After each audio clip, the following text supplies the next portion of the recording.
हाँ तो वो आए नहीं, उसको बोल देना कि अब सिंटेक्स स्टार्ट होने वाला है इसके बाद। चलो एक छोटा सा टॉपिक है इसमें, सिंथेसिस। केवल गिनती के ग्रामर में 4 टॉपिक हैं, वो भी लेंदी हैं क्योंकि उनको कंबाइन कर करके बनाया गया है। सिंथेसिस के बाद केवल एक रह जाएगा आपका ग्रामर के बाद, सिंटेक्स। वो ग्रामर पूरा खत्म हो जाएगा। ठीक है, हाँ ग्रामर खत्म हो जाएगा। डार्क एंड डाइट हो गया, ट्रांसफॉर्मेशन हो गया, सिंथेसिस चल ही रहा है, इसके बाद आपका सिंटेक्स रह जाएगा, and then this will be finished.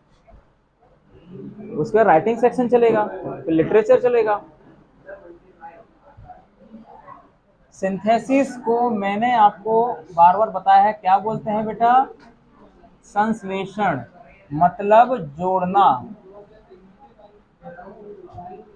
इस चैप्टर में हम ये सीखते हैं कि दो या दो से अधिक साधारण वाक्यों को यानी सिंपल वाक्यों को एक सिंपल कैसे बनाएं, कंपाउंड कैसे बनाएं, या फिर कॉम्प्लेक्स कैसे बनाएं।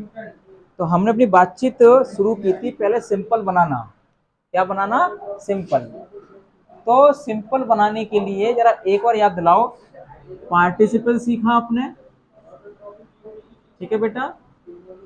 पार्टिसिपल के बाद आपने नॉमिनेटिव एब्सोल्यूट सीखा, नॉमिनेटिव एब्सोल्यूट सीखा, सीखा कि नहीं?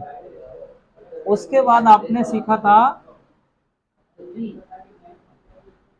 उसके बाद आपने सीखा था नाउन इन नाउन या फ्रेज इन अपोजिशन, नाउन या phrase in opposition.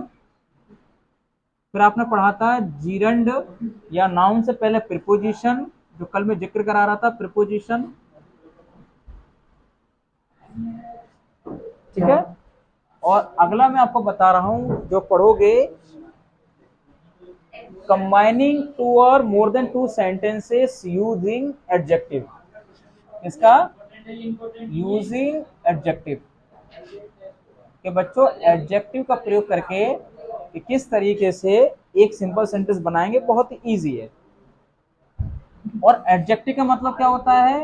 It is a qualifying word. क्या हो जाएगा? Qualifying word. ठीक है, और किसको क्वालिफाई करेगा? नाउन और प्रोनाउन। नाउन और प्रोनाउन को क्वालिफाई करने वाले शब्दों को क्या कहते हैं? क्या कहते हैं निशा?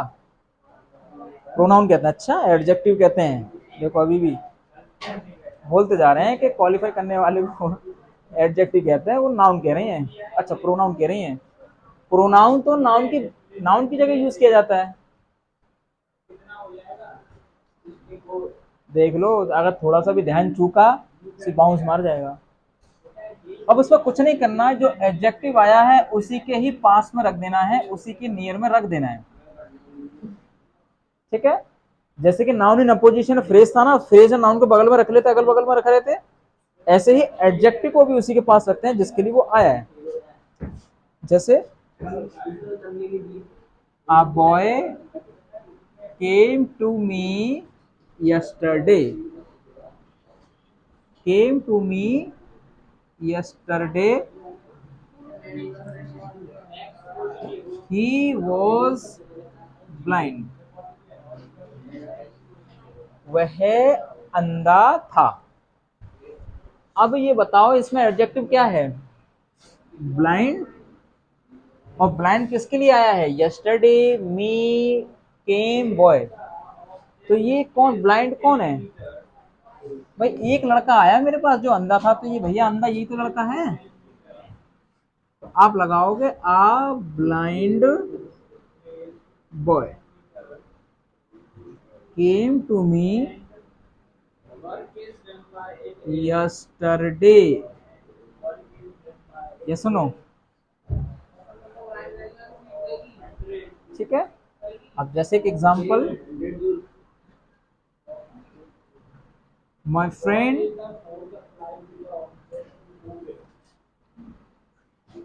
Gifted me a present. Present मतलब गिफ्ट। इट वॉज एक्सपेंसिव, वो बहुत महंगा था। तो एक्सपेंसिव कौन है? फ्रेंड है, गिफ्ट है, मी है या प्रेजेंट है? प्रेजेंट है ना। उपहारी तो कीमती है, तो रख दो। कैसे बनाओगे? माई फ्रेंड गिफ्टेड मी आके एन हो जाएगा, ठीक है, एन एक्सपेंसिव प्रेजेंट, क्योंकि पी के अकॉर्डिंग ए आ रहा था तो ई आगे आगे ये वाला मतलब एक्सपेंसिव आगे आएगा तो एन हो जाएगा, ठीक है। ये तो एडजेक्टिव को उसके पास रख दिया जिसके लिए आया है। तो ये था आपका using adjective making a simple sentence.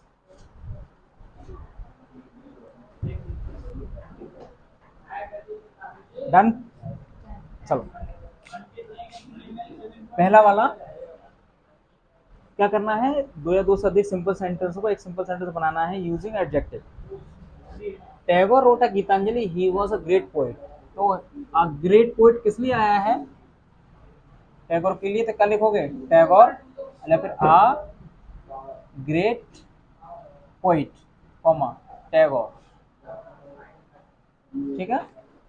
या इसको आगे लिख सकते हैं, टैगोर अ ग्रेट पोइट, बगल में तो लिख सकते हैं रोट गीतांजलि। नंबर दो, he is my brother, he is intelligent. Intelligent कौन है? He is my intelligent brother. Next, the principal find a boy, the boy was very naughty. तो बेटा नॉटी कौन है? Boy. The principal find a naughty boy.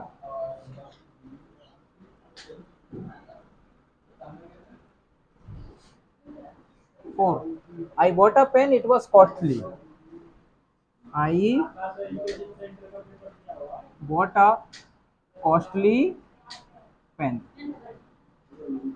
और last है, I saw a girl, she was tall and beautiful. तो I saw a tall, so very. I saw a very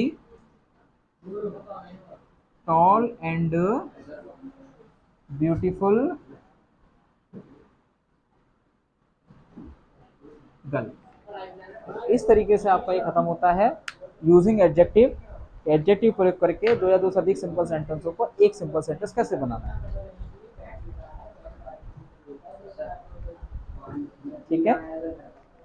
कोई दिक्कत तो नहीं आ रही इसमें। कल हम देखते हैं कि एक चैप्टर की समरी हम पूरी कर लें।